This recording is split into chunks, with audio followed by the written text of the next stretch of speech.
નમસ્કાર વિદ્યાર્થી મિત્રો, એકાઉન્ટમાં આપણે સ્વાધ્યાયમાં ત્રીજા પ્રશ્નના 11 દાખલાઓ છે એ આપણે 3 ગુણના છે દાખલા પૂછાય છે એ આપણે પૂર્ણ કર્યા છે। ત્યાર પછી હવે આપણે આગળ જે થોડીક થિયરી છે એ કરી નાખીએ અને એના પછીનો જે ટોપિક છે જેને આપણે બીજા ચેપ્ટરની અંદર ઉપયોગમાં લેવાના પોઈન્ટ છે એ પોઈન્ટ આપણે અહીંયા પહેલા ચેપ્ટરમાં પહેલા ભણી લેવાના છે। અહીંયા જે મોટા દાખલાઓ છે એ મોટા દાખલાઓ પહેલા ચેપ્ટરમાં જે આપેલા છે એ પરીક્ષામાં પૂછાતા નથી, પણ અહીંયા જે કાંઈ હવે આપણે ભણવાના છીએ તો એ બધુંય તમારે બીજા ચેપ્ટર માટે ભણવાનું છે। તો આ ટોપિકની અંદર આપણે હવે આગળ વધીએ તો અહીંયા ભાગીદારો છે એ વર્ષના અંતે પોતાના વાર્ષિક હિસાબો તૈયાર કરે છે। હવે આ વાર્ષિક હિસાબોની અંદર કયા કયા ખાતાઓ તૈયાર કરવામાં આવે છે તો વર્ષના અંતે જ્યારે પેઢીના વાર્ષિક હિસાબો તૈયાર થાય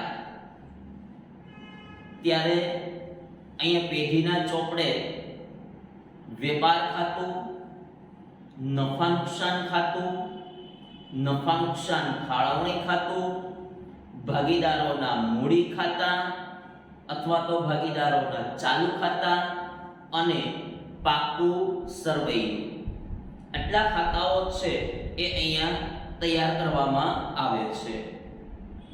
તો અહીંયા પહેલા ચેપ્ટરની અંદર આપણે પહેલા 3 ખાતાઓ જે છે એનો અભ્યાસ છે એ પહેલા કરવાનો છે કે જેની અંદર ભાગીદારોના મૂડી ખાતા, ચાલુ ખાતા અને નફા નુકસાન ફાળવણી ખાતું, આ 3 ખાતાઓ છે એ હવે આપણે અહીંયા પહેલા ચેપ્ટરમાં ભણવાના છે, જેથી કરીને આપણને બીજા ચેપ્ટરની અંદર આ 3 ખાતાઓ છે એ આપણે તૈયાર કરવા પડશે।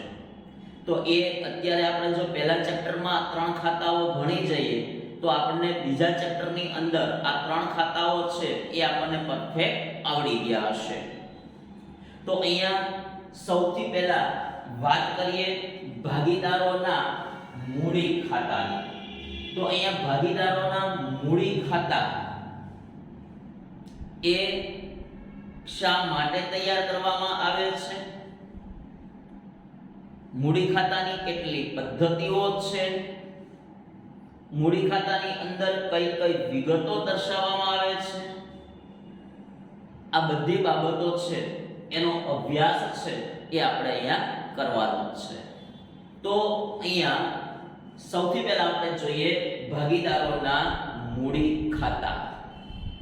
તો મૂડી ખાતા તો પહેલા શા માટે તૈયાર કરવામાં આવે છે, મૂડી ખાતા અહીંયા શા માટે તૈયાર કરવામાં આવે છે તો અહીંયા ભાગીદારે પેઢી સાથે કરેલા વ્યક્તિગત વ્યવહારો નોંધવા માટે ભાગીદારી પેઢીના ચોપડે દરેક ભાગીદારનું મૂડી ખાતું તૈયાર કરવામાં આવે છે। પહેલી વસ્તુ કે અહીંયા ભાગીદારોના મૂડી ખાતા શા માટે તૈયાર કરવામાં આવે છે તો કે અહીંયા આપણે ભાગીદારી પેઢીનો અભ્યાસ કરીએ છીએ। તો ભાગીદારી પેઢીની અંદર 2 અથવા 2 કરતા વધારે વ્યક્તિઓ ભેગી મળી અને અહીંયા પેઢી છે એ ચલાવતા હશે। તો કોઈ પેઢીમાં 2 ભાગીદારો હોય અથવા તો કોઈ પેઢીમાં 3 ભાગીદારો પણ હોય અથવા તો એનાથી વધારે પણ હોય। તો અહીંયા પેઢી સાથે ભાગીદારોએ કરેલા વ્યક્તિગત વ્યવહારો નોંધવા માટે અહીંયા પેઢીના ચોપડે દરેક ભાગીદારનું મૂડી ખાતું છે એ તૈયાર કરવામાં આવે છે। સૌથી પહેલી વસ્તુ કે અહીંયા મૂડી ખાતું શા માટે તૈયાર થાય છે. જો આ બાબત તમને ખ્યાલ આવી જાય તો અહીંયા મૂડી ખાતું છે એ આપણે સહેલાઈથી તૈયાર કરી શકીએ. તો પહેલી વિગત કે અહીંયા મૂડી ખાતું શા માટે બનાવવામાં આવે છે તો કે ભાગીદારે પેઢી સાથે કરેલા વ્યક્તિગત વ્યવહારો નોંધવા માટે.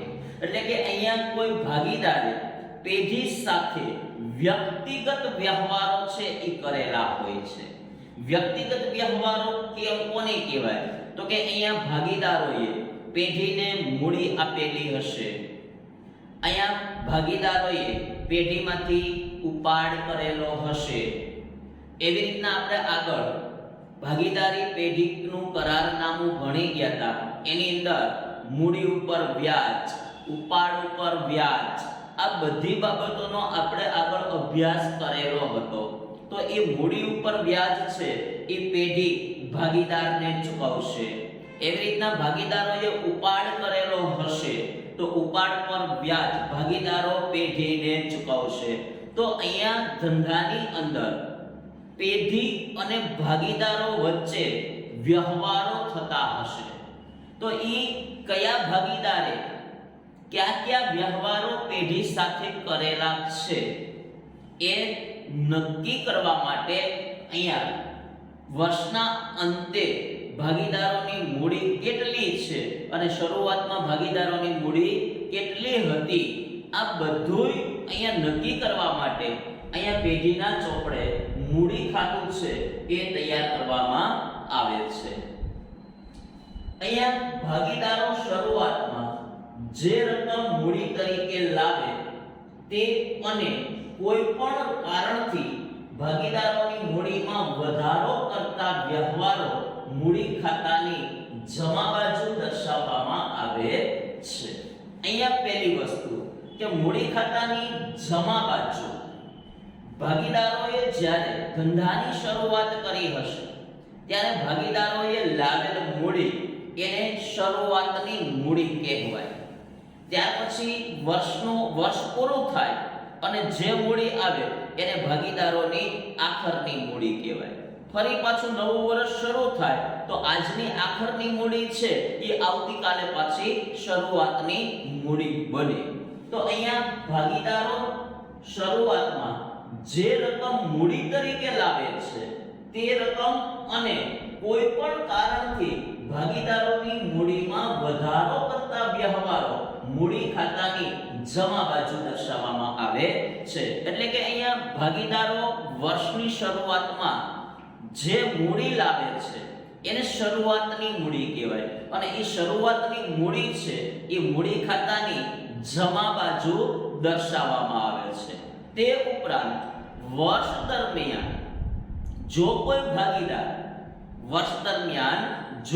ભાગીદાર ધંધામાં અંગત રીતે માલ લાવે, મિલકત લાવે કે રોકડ લાવે તો એ પણ ભાગીદારની મૂડી કહેવાય. તો એ મૂડી વર્ષ દરમિયાન લાવેલા હોય છે એટલે શરૂઆતની મૂડીમાં એ વધારો થાય છે. દાખલા તરીકે એ નામનો ભાગીદાર છે એની વર્ષની શરૂઆતની મૂડી 50,000 રૂપિયા હતી અને વર્ષ દરમિયાન કોઈ ભાગીદાર એ નામનો ભાગીદાર છે એને પેઢીને 20,000 રૂપિયા જરૂર હતી એટલે એ અંગત રીતે રોકડા લાવ્યો. તો એ અહીંયા એ નામનો ભાગીદાર છે એ વધારાના નાણાં રોકડમાં પેઢીમાં લાવ્યો તો એ મૂડી તરીકે લાવ્યો. તો એનો અર્થ એમ થાય કે અહીંયા ભાગીદાર એની મૂડી 50,000 હતી શરૂઆતમાં અને વર્ષ દરમિયાન પાછો 20,000 લાવ્યો તો ભાગીદારની મૂડીમાં વધારો થાય કારણ કે અહીંયા એ નામના ભાગીદારની મૂડી 50,000 પ્લસ 20,000 એટલે કુલ 70,000 રૂપિયા થાય. તો અહીંયા ભાગીદારના મૂડીમાં વધારો કરતા જો કોઈ વ્યવહારો હોય તો એ વ્યવહારો પણ અહીંયા મૂડી ખાતાની જમા બાજુ દર્શાવવામાં આવે છે. એટલે અહીંયા મૂડી ખાતાની જમા બાજુ ભાગીદારોની શરૂઆતની મૂડી પ્લસ વર્ષ દરમિયાન મૂડીમાં જે વધારો કરતા વ્યવહારો હોય એ વ્યવહારોને મૂડી ખાતાની જમા બાજુ દર્શાવવામાં આવે છે. તેમજ મૂડીમાં ઘટાડો કરતા વ્યવહારો મૂડી ખાતાની ઉધાર બાજુ દર્શાવવામાં આવે છે। એટલે કે અમુક પ્રકારના વ્યવહારો પેઢી સાથે ભાગીદારો એવાય કરતા હશે કે જેના કારણે ભાગીદારોની મૂડીમાં ઘટાડો થતો હોય। દાખલા તરીકે ઉપાડ છે, ભાગીદારોએ જો ધંધામાંથી ઉપાડ કરતા હશે તો એ ઉપાડના કારણે ભાગીદારોની મૂડીમાં ઘટાડો થાય છે। તો ઈ એવા જે વ્યવહારો છે ભાગીદારોની મૂડીમાં ઘટાડો થાય એવા વ્યવહારો જો કોઈ હોય તો એવા વ્યવહારોને મૂડી ખાતાની ઉધાર બાજુ દર્શાવવામાં આવે છે। તો અહીંયા મૂડી ખાતા શા માટે તૈયાર કરવામાં આવે અને મૂડી ખાતાની જમા બાજુ અને ઉધાર બાજુ કેવા વ્યવહારો દર્શાવાય એની ટૂંકમાં સમજૂતી છે એ આપણને અહીંયા આપેલી છે। ત્યાર પછી આગળ વધીએ તો મૂડી ખાતા રાખવાની પદ્ધતિઓ। તો અહીંયા મૂડી ખાતા રાખવાની કેટલી પદ્ધતિઓ છે એવો પ્રશ્ન છે એ એમસીક્યુ માં આપણને પૂછાય છે। તો અહીંયા ભાગીદારી પેઢીમાં મૂડી ખાતા રાખવાની બે પદ્ધતિઓ છે। મૂડી ખાતા રાખવાની બે પદ્ધતિઓ છે। તો આ પ્રશ્ન છે એ આપણને એમસીક્યુ માં પૂછાય છે કે ભાગીદારી પેઢીમાં મૂડી ખાતા રાખવાની કેટલી પદ્ધતિઓ છે। તો અહીંયા મૂડી ખાતા રાખવાની બે પદ્ધતિઓ છે। કઈ કઈ છે તો કે એક અસ્થિર અથવા તો હંગામી મૂડી ખાતાની પદ્ધતિ, અસ્થિર અથવા તો હંગામી મૂડી ખાતાની પદ્ધતિ, અને નંબર 2 સ્થિર અથવા તો કાયમી મૂડી ખાતાની પદ્ધતિ। અહીંયા બે પદ્ધતિઓના નામ આપેલા છે મૂડી ખાતા રાખવાની પદ્ધતિમાં। ફરી એક અસ્થિર અથવા તો હંગામી મૂડી ખાતાની પદ્ધતિ અને નંબર 2 છે સ્થિર અથવા કાયમી મૂડી ખાતાની પદ્ધતિ। આ બે પદ્ધતિઓથી અહીંયા ભાગીદારો છે એ પેઢી સાથે જે વ્યવહાર કરે છે એ વ્યવહારો નોંધવા માટે અહીંયા ભાગીદારો આ બે પ્રકારના મૂડી ખાતા છે એ તૈયાર કરે છે। પણ બે એક સાથે નથી તૈયાર કરવામાં આવતા। જો અસ્થિર મૂડી ખાતાની પદ્ધતિએ મૂડી ખાતું તૈયાર થતું હોય તો અહીંયા સ્થિર મૂડી ખાતું તૈયાર કરવામાં આવતું નથી। અને જો સ્થિર મૂડી ખાતાની પદ્ધતિ અપનાવતા હોય ત્યારે અસ્થિર મૂડી ખાતું તૈયાર કરવામાં આવતું નથી। આ બંનેમાંથી એક જ પદ્ધતિએ અહીંયા ભાગીદારો મૂડી ખાતું છે એ તૈયાર કરે છે। તો એમાં નંબર 1 જોઈએ કે અસ્થિર કે હંગામી મૂડી ખાતાની પદ્ધતિ। તો અહીંયા આપણે મૂડી ખાતાની પદ્ધતિને ઓળખશું કઈ રીતે કે આ અસ્થિર મૂડી ખાતાની પદ્ધતિ છે કે સ્થિર મૂડી ખાતાની પદ્ધતિ છે, આપણને ખબર કેમ પડશે? તો એના માટે અહીંયા આપણને અસ્થિર મૂડી ખાતાની પદ્ધતિ કઈ રીતે ઓળખાય તેનો અર્થ આપેલો છે કે અહીંયા ભાગીદારના મૂડી ખાતા રાખવાની જે પદ્ધતિમાં ભાગીદારના મૂડી ખાતાની વર્ષની શરૂઆતની બાકી અને આખરની બાકીમાં ફેરફાર જોવા મળતો હોય તેને અસ્થિર મૂડી ખાતાની પદ્ધતિ કહે છે। અહીંયા અસ્થિર મૂડી ખાતાની પદ્ધતિ છે એ આપણને કેમ ખબર પડશે? તો કે અહીંયા ભાગીદારોની વર્ષની શરૂઆતની મૂડી, કેવી? ભાગીદારોની વર્ષની શરૂઆતની બાકી એટલે કે મૂડીની બાકી અને આખરની બાકીમાં ફેરફાર જોવા મળતો હોય તો તેને અસ્થિર મૂડી ખાતાની પદ્ધતિ કહે છે। હવે દાખલા તરીકે હું તમને એક ઉદાહરણ આપું કે અહીંયા ભાગીદારની એ નામનો ભાગીદાર છે એની શરૂઆતની મૂડી 50,000 રૂપિયા હતી અને વર્ષના અંતે એને આખરની બાકી કહેવાય। વર્ષની શરૂઆતની મૂડી હોય, વર્ષની શરૂની બાકી હોય તો એને શરૂઆતની બાકી કહેવાય, શરૂઆતની મૂડીની બાકી કહેવાય। અને વર્ષના અંતે એટલે કે વર્ષ પૂરું થાય અને જે બાકી હોય એને આખરની બાકી કહેવાય। તો અહીંયા શરૂઆતની બાકી અને આખરની બાકી વચ્ચે તફાવત જોવા મળતો હોય તો તેને અસ્થિર મૂડી ખાતાની પદ્ધતિ કહે છે। એટલે કે અસ્થિર મૂડી ખાતાની પદ્ધતિ તરીકે ઓળખાય છે। તો ઉદાહરણ તમને એક આપું કે એ નામનો ભાગીદાર છે એની વર્ષની શરૂઆતની મૂડી 50,000 રૂપિયાની છે અને વર્ષ પૂરું થયું તો વર્ષના અંતે એ નામના ભાગીદારની આખરની મૂડી છે એ 70,000 રૂપિયાની છે. તો શરૂઆતની મૂડી 50,000 હોય અને આખરની મૂડી 70,000 હોય તો બંને વચ્ચે તફાવત જોવા મળે. તો એ બંને વચ્ચેનો તફાવત આપણને 20,000 રૂપિયાનો જોવા મળ્યો કે અહીંયા શરૂઆતની મૂડી 50,000 હતી અને આખરની મૂડી 70,000 રૂપિયા થઈ. તો એનો અર્થ એમ થાય કે અહીંયા વર્ષ દરમિયાન ભાગીદારની મૂડીમાં વધારો થયો, એટલે કે એ નામનો ભાગીદાર હતો એની મૂડીમાં 20,000 રૂપિયાનો વધારો થયો, એટલે આખરની મૂડી 70,000 રૂપિયા થઈ. તો એ 50,000 અને 70,000 એ બે વચ્ચે તફાવત 20,000 આપણને જોવા મળે છે. તો તેના આધારે આપણે એમ કહી શકીએ કે અહીંયા એ નામના ભાગીદારનું જે મૂડી ખાતું છે એ અસ્થિર મૂડી ખાતાની પદ્ધતિએ તૈયાર કરેલ છે. હવે અહીંયા ખાસ બાબત એ ધ્યાનમાં રાખવાનું છે કે અહીંયા A નું સ્થિર મૂડી ખાતું હોય, B નું અસ્થિર હોય, ફરી પાછું C નું સ્થિર હોય, એવો કોઈ નિયમ અલગ અલગ ન હોય. જો અસ્થિર મૂડી ખાતાની પદ્ધતિ હોય તો બે ભાગીદાર હોય કે ત્રણ ભાગીદાર હોય, એ બધાયની અસ્થિર મૂડી ખાતાની પદ્ધતિએ જ મૂડી ખાતું તૈયાર કરવું પડે. જો તમે સ્થિર મૂડી ખાતાની પદ્ધતિ અપનાવતા હોય તો અહીંયા બધા ભાગીદારો માટે સ્થિર મૂડી ખાતું તૈયાર કરવાનો જ નિયમ લાગુ પડે. પછી એક અસ્થિર બનાવે ને એક સ્થિર બનાવે એવું ચાલતું નથી. કા તમે બધા ભાગીદાર અસ્થિર મૂડી ખાતાની પદ્ધતિ અપનાવો અથવા તો કા બધા ભાગીદાર છે એ સ્થિર મૂડી ખાતાની પદ્ધતિ અપનાવો. તો ફરી અસ્થિર મૂડી ખાતાની પદ્ધતિ કોને કહેવાય? તો કે વર્ષની શરૂઆતની બાકી અને વર્ષની અંતની બાકી એટલે કે આખરની બાકી વચ્ચે જો તફાવત જોવા મળે તો તેને અસ્થિર મૂડી ખાતાની પદ્ધતિ કહે છે. અસ્થિર મૂડી ખાતાની પદ્ધતિને હંગામી મૂડી ખાતાની પદ્ધતિ તરીકે પણ ઓળખવામાં આવે છે. અહીંયા પણ ક્યારેક MCQ માં આપણને પૂછાઈ જાય કે અસ્થિર મૂડી ખાતાની પદ્ધતિ કયા નામથી ઓળખાય છે? તો અહીંયા અસ્થિર મૂડી ખાતાની પદ્ધતિ છે એ બીજા હંગામી મૂડી ખાતાની પદ્ધતિ તરીકે પણ ઓળખવામાં આવે છે. શું કામ?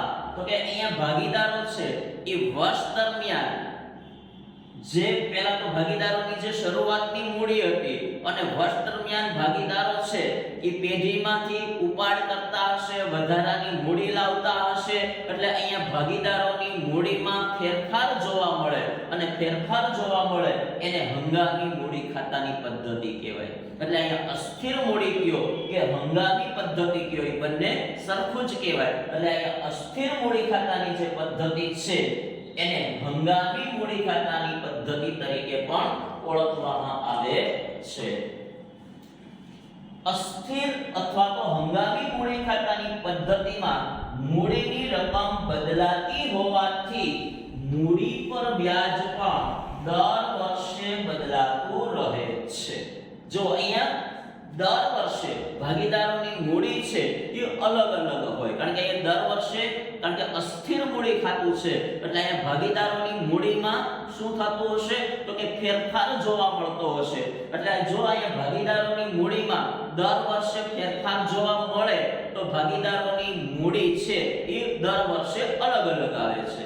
જો ભાગીદારોની મૂડી દર વર્ષે અલગ અલગ આવે અને એ મૂડી ઉપર જો વ્યાજ ગણવામાં આવે તો દર વર્ષે અહીંયા ભાગીદારોની મૂડી પર વ્યાજ પણ શું થાય છે?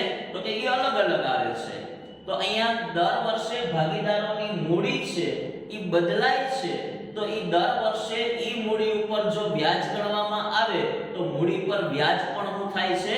એ બદલાતું રહે છે. કઈ પદ્ધતિમાં વ્યાજ બદલાય? તો કે અસ્થિર અથવા તો હંગામી મૂડી ખાતાની પદ્ધતિમાં દર વર્ષે વ્યાજ છે એ બદલાય છે. આ પ્રશ્ન છે એ આપણી MCQ માં છે એ પૂછાય છે અને સ્વાધ્યાયની અંદર પણ આ MCQ છે એ આપણને આપેલો છે. બરાબર? ત્રીજો કે ચોથો MCQ છે કે કઈ પદ્ધતિમાં મૂડી ખાતાની કઈ પદ્ધતિમાં મૂડીની રકમ બદલાતી હોવાથી મૂડી પર વ્યાજ પણ દર વર્ષે બદલાતું રહે છે. આવો આપણને એમસીક્યુ છે એ સ્વાધ્યાયમાં પૂછેલો છે. તો અહીંયા અસ્થિર અથવા તો હંગામી મૂડી ખાતાની પદ્ધતિમાં મૂડીની રકમ બદલાતી હોવાથી મૂડી પર વ્યાજ પણ બદલાતું રહે છે. દાખલા તરીકે માની લો કે 2019 છે તો 2019 માં એ નામનો ભાગીદાર છે એની મૂડી 50000 છે. હવે એની ઉપર જો 10% વ્યાજ ગણો તો 50000 ના 10% 5000 રૂપિયા થાય. તો 2018 માં તમે મૂડી 50000 હતી અને 10% વ્યાજ ગણ્યું તો 5000 આવ્યું. હવે 2019 માં ભાગીદારની મૂડી 50000 માંથી વધીને 70000 રૂપિયા થઈ. તો હવે 2019 માં મૂડી 70000 છે તો ફરી પાછા એના ઉપર 5% વ્યાજ ગણો તો મૂડી ઉપર વ્યાજ છે એ કેટલું થવાનું છે તો કે 70000 ના 5% કરો તો એ 35000 રૂપિયા થવાનું 3500 રૂપિયા છે એ થવાનું છે. તો પહેલા 50000 હતી તો 50000 ના 5% કરો તો 2500 રૂપિયા અને 70000 ઉપર બીજા વર્ષે ગણો તો 3500 રૂપિયા. એટલે અહીંયા દર વર્ષે વ્યાજ શું થાય બદલાય છે. શું કામ બદલાય છે તો કે અહીંયા ભાગીદારોની મૂડી પણ દર વર્ષે બદલાય એટલે મૂડી પર વ્યાજની રકમ પણ બદલાય. ત્યાર પછી આગળ વધીએ તો કે અસ્થિર મૂડી ખાતાની પદ્ધતિમાં મૂડી ખાતાની બાકી ઉધાર કે જમા હોય છે. જો આપણે 11મા માં એવું ભણતા હતા કે ભાઈ ભાગીદારોની મૂડી હોય અથવા તો મૂડી ખાતાની બાકી છે એ હંમેશા જમા જ હોય. પણ અહીંયા ભાગીદારો છે એ પેઢી સાથે વ્યવહારો છે એ કરતા હોય છે. તો અમુક વ્યવહાર એવા હોય છે કે જે મૂડીમાં વધારો કરતા હોય અને અમુક વ્યવહારો એવા હોય છે કે જે મૂડીમાં ઘટાડો કરતા હોય. તો અહીંયા ભાગીદારોની મૂડીમાં વર્ષ દરમિયાન છે એ વધઘટ થતી જોવા મળે છે. જો એ વધઘટ થતી જોવા મળે તો ઘણી વખત એવી પણ ઘટના બને કે અહીંયા ભાગીદારોની મૂડી ખાતાની બાકી છે એ ક્યારેક ઉધાર પણ આવી શકે અને ક્યારેક જમા પણ આવી શકે. ભાગીદારના પેઢી સાથેના બધા જ વ્યવહારો નોંધવા માટે પેઢીના ચોપડે ફક્ત એક જ મૂડી ખાતું રાખવામાં આવે છે. જો અહીંયા ભાગીદારો છે એ અસ્થિર મૂડી ખાતાની પદ્ધતિ અપનાવતા હોય તો અહીંયા ભાગીદારોના વ્યવહારો નોંધવા માટે અહીંયા અસ્થિર મૂડી ખાતું એ એક જ મૂડી ખાતું છે એ અહીંયા તૈયાર કરવામાં આવે છે. અહીંયા ચાલુ ખાતા કે સ્થિર મૂડી ખાતા તૈયાર કરવામાં આવતા નથી. હવે મૂડી ખાતાની જમા બાજુ દર્શાવવામાં આવતી વિગતો તો અહીંયા આપણે નમૂનો છે પછી આપણે જોઈએ. પણ અહીંયા મૂડી ખાતાની જમા બાજુ કઈ કઈ વિગતો છે એ દર્શાવવામાં આવે છે.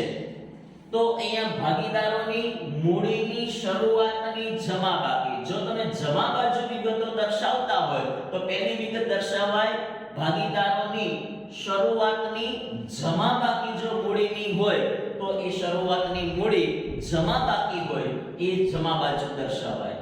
પછી વર્ષ દરમિયાન ભાગીદારે લાવેલ વધારાની મૂડી.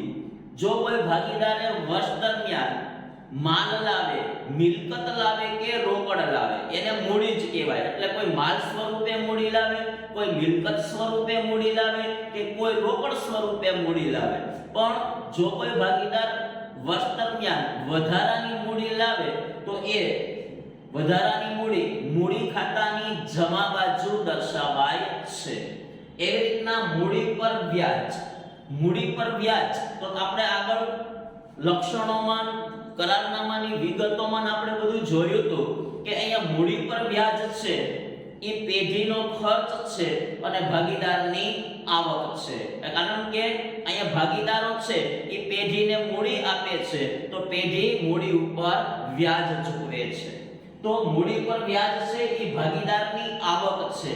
ભાગીદારની આવક છે તો એ આવક ભાગીદારની મૂડીમાં વધારો કરે છે અને ભાગીદારોની મૂડીમાં જો વધારો કરતા વ્યવહારો હોય એ મૂડી ખાતાની જમા બાજુ દર્શાવાય છે. એટલે અહીંયા મૂડી પર વ્યાજ એ ભાગીદારની આવક છે એટલે એને મૂડી ખાતાની જમા બાજુ દર્શાવાય.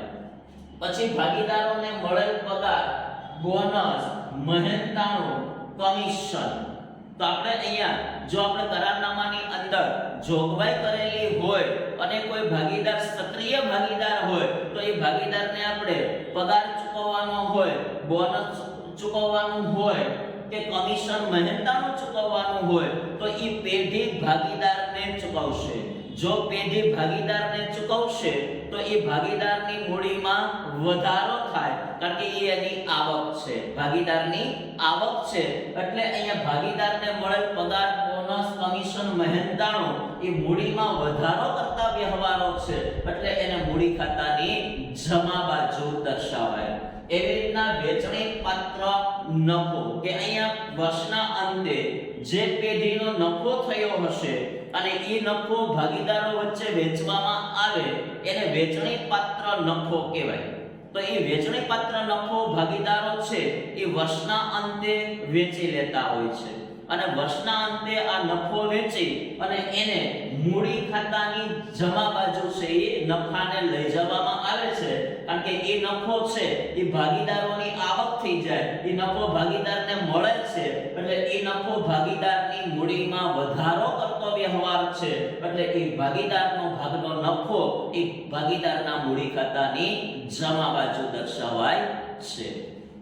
એવી રીતના મૂડી ખાતાની ઉધાર બાજુ દર્શાવવામાં આવતી વિગતો, એટલે કે અહીંયા મૂડી ખાતાની ઉધાર બાજુ કઈ કઈ વિગતો છે એ દર્શાવાય છે. આપણે આ જમા બાજુની વિગત જોઈ તો હવે ઉધાર બાજુ કઈ કઈ વિગત દર્શાવાય. તો અહીંયા ટૂંકમાં હું એવું કહી શકું કે અહીંયા ભાગીદારોની મૂડીમાં ઘટાડો કરતા જે વ્યવહાર હોય એને મૂડી ખાતાની ઉધાર બાજુ દર્શાવાય, કારણ કે આપણે જોયું તો આગળ કે મૂડીમાં ઘટાડો કરતા વ્યવહારો મૂડી ખાતાની ઉધાર બાજુ દર્શાવવામાં આવે છે. તો અહીંયા કેવા વ્યવહારો છે કે જે ભાગીદારોની મૂડીમાં ઘટાડો કરે અને એને મૂડી ખાતાની ઉધાર બાજુ દર્શાવાય. તો અહીંયા જે મૂડીમાં ઘટાડો કરતા વ્યવહારો છે એ ભાગીદારોના મૂડી ખાતાની ઉધાર બાજુ દર્શાવવામાં આવે છે. જે ભાગીદારોની મૂડીમાં વધારો કરતા વ્યવહારો છે એ મૂડી ખાતાની જમા બાજુ દર્શાવાય છે.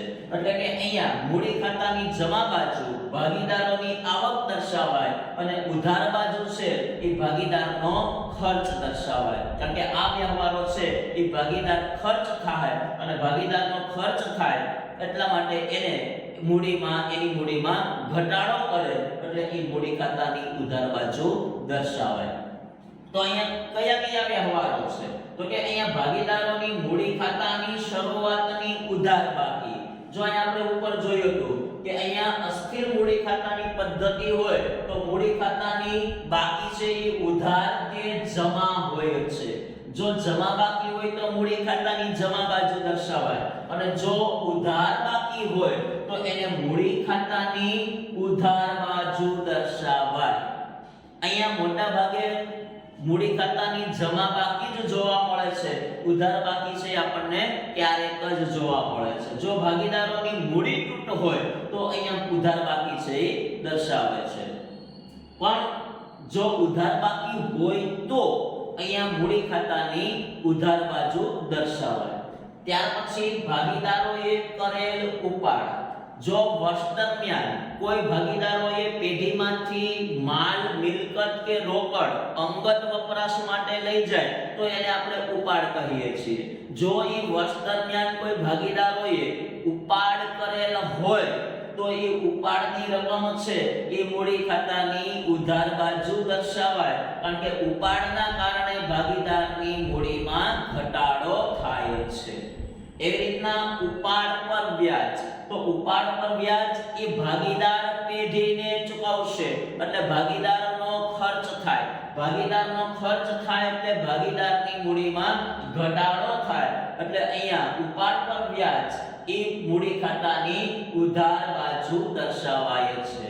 ત્યાર પછી વેચણી પાત્ર ખોટ, કે જો વર્ષના અંતે ધંધામાં ખોટ ગઈ હોય તો એ ખોટ છે એ ભાગીદારો વચ્ચે વેચવી પડે. જો એ ભાગીદારો વચ્ચે ખોટને વેચી નાખવામાં આવે તો એ દરેક ભાગીદારના ભાગમાં ખોટ આવશે, તો એ ખોટના કારણે અહીંયા ભાગીદારોની મૂડી છે એ ઘટે છે. એટલા માટે વેચણી પાત્ર ખોટ એ મૂડી ખાતાની ઉધાર બાજુ દર્શાવવામાં આવે છે. હવે થોડીક બાબતો આપણે અહીંયા યાદ રાખવાની છે કે ભાઈ મૂડી ખાતાની શરૂઆતની ઉધાર બાકી કે જમા બાકી બંનેમાંથી એક જ હોય. અહીંયા ભાગીદારોની કા ઉધાર બાકી હોય અથવા તો જમા બાકી હોય, બંનેમાંથી એક હોય. બે તમને આપેલી હોય નહીં, કા તમને ઉધાર બાકી આપે અને કા આપણને જમા બાકી આપે. તો અહીંયા મૂડી ખાતાની મોટા ભાગે જમા બાકી હોય છે, પણ અસ્થિર મૂડી ખાતાની પદ્ધતિ હોય ત્યારે ઉધાર અથવા જમા બાકી હોઈ શકે. એવી રીતના મૂડી ખાતાની આખરની ઉધાર બાકી કે જમા બાકી બંનેમાંથી એક જ હોય. એટલે કે વર્ષના અંતે જ્યારે આપણે મૂડી ખાતું બંધ કરીએ અને આખરની બાકી શોધવામાં આવે ત્યારે આખરની કા ઉધાર બાકી જોવા મળે અને કા આપણને જમા બાકી જોવા મળે. આ બંનેમાંથી આપણને એક જ બાકી જોવા મળે. બંને બાકીઓ એક સાથે ક્યારેય ઉદ્ભવતી નથી. એવી રીતના વેચણી પાત્ર નફો કે વેચણી પાત્ર ખોટ બેમાંથી એક જ હોય. એટલે કે જ્યારે આપણે આપણા ધંધાનું પરિણામ મેળવીએ છીએ તો એ ધંધાનું પરિણામ મેળવીએ તો કા ધંધામાં આપણને નફો થાય અને કા ધંધામાં ખોટ જાય. બંનેમાંથી એક પરિણામ મળે, બંને પરિણામ ક્યારેય ભેગા મળી શકે નહીં. એટલે કા ધંધામાં નફો થાય અને કા ધંધામાં ખોટ જાય. જો નફો ભાગીદાર વચ્ચે વેચાય તો એને વેચણી પાત્ર નફો કહેવાય, અને જો ખોટ ભાગીદારો વચ્ચે વેચાય તો એને વેચણી પાત્ર ખોટ કહેવાય. એટલે અહીંયા કા વેચણી પાત્ર નફો અને કા વેચણી પાત્ર ખોટ આ બંનેમાંથી અહીંયા એક જ વિગત છે એ હોય છે. ત્યાર પછી મૂડી ખાતાની શરૂઆતની બાકીને બાકી આગળ લાવ્યા તરીકે દર્શાવાય છે. આપણે 11માં ભણતા હતા કે બાકી આ શરૂઆતની કોઈ બાકી હોય તો એને આપણે બાકી આગળ લાવ્યા તરીકે દર્શાવીએ છીએ. એવી રીતના મૂડી ખાતાની આખર બાકી હોય તો એ આખર બાકીને બાકી આગળ લઈ ગયા તરીકે ઓળખીએ છીએ. ત્યાર પછી વર્ષના અંતે જો મૂડી ખાતાની જમા બાકી હોય, એટલે કે અહીંયા વર્ષ પૂરું થાય, મૂડી ખાતાની અંદર ઉધાર બાજુ અને જમા બાજુ અસરો આપી દીધા પછી અહીંયા મૂડી ખાતાની બાકી શોધવામાં આવે છે. એટલે કે જમા બાજુનો સરવાળો થાય અને ઉધાર બાજુનો સરવાળો થાય. જે સરવાળો મોટો હોય એમાંથી નાનો સરવાળો છે એ બાદ કરવામાં આવે. તો જે તફાવતની રકમ આવે એને ઈ ખાતાની બાકી છે એમ બોલાય. સાંભળજો, બાકી કોને બોલાય? બરાબર? તો કે જમા બાજુનો સરવાળો થાય અને ઉધાર બાજુનો સરવાળો થાય.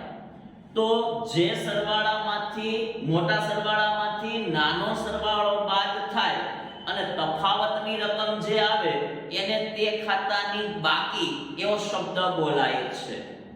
તો અહીંયા ખાતાની બાકીઓ કા ઉધાર બાકી હોઈ શકે અને કા જમા બાકી હોઈ શકે. તો હવે ઉધાર બાકી છે કે જમા બાકી ઈ ખબર કેમ પડશે?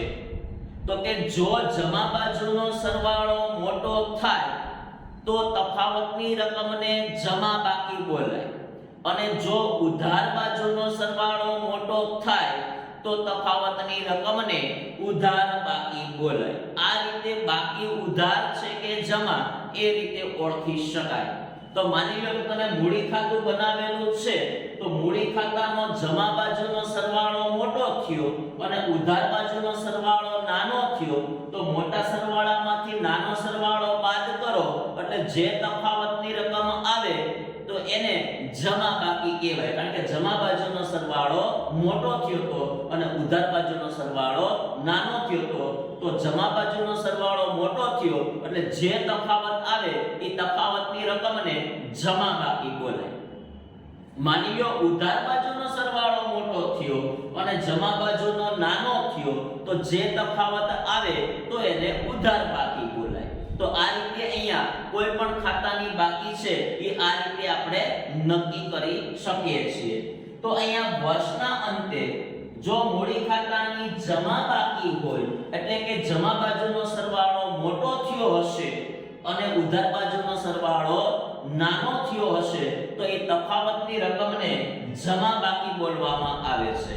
તો એ મૂડી ખાતું વર્ષના અંતે બંધ કરવામાં આવે છે અને એનું પછીનું ખાતું છે પત્રક તૈયાર કરવામાં આવે એને આપણે પાકું સરવૈયું કહીએ છીએ. જ્યારે અહીંયા વાર્ષિક હિસાબ તૈયાર થાય ત્યારે આપણે અહીંયા પાકું સરવૈયું છે એ તૈયાર કરવું પડશે. તો અહીંયા મૂડી ખાતાની જો જમા બાકી આવે વર્ષના અંતે તો એ મૂડી ખાતાની બાકી પાકા સરવૈયામાં મૂડી દેવા બાજુ લઈ જવામાં આવે છે અને જો મૂડી ખાતાની ઉધાર બાકી આવે તો એને પાકા સરવૈયામાં મિલકત લેણા બાજુ દર્શાવવામાં આવે છે. તો અહીંયા અસ્થિર મૂડી ખાતું તૈયાર કરતી વખતે અહીંયા આપણે એટલી બાબતો જોવાની છે પણ ખાસ અહીંયા આપણે એ જોવાનું છે કે અસ્થિર મૂડી ખાતાની પદ્ધતિ કોને કહેવાય. એની અંદરથી આપણને 2-3 MCQ પૂછાય છે. એ MCQ પણ આપણને યાદ હોવા જોઈએ. ત્યાર પછી મૂડી ખાતાની જમા બાજુ કઈ વિગત દર્શાવાય અને ઉધાર બાજુ કઈ વિગત દર્શાવાય આ બે વસ્તુ આપણે અહીંયા ખાસ આપણે પાકી કરવાની છે.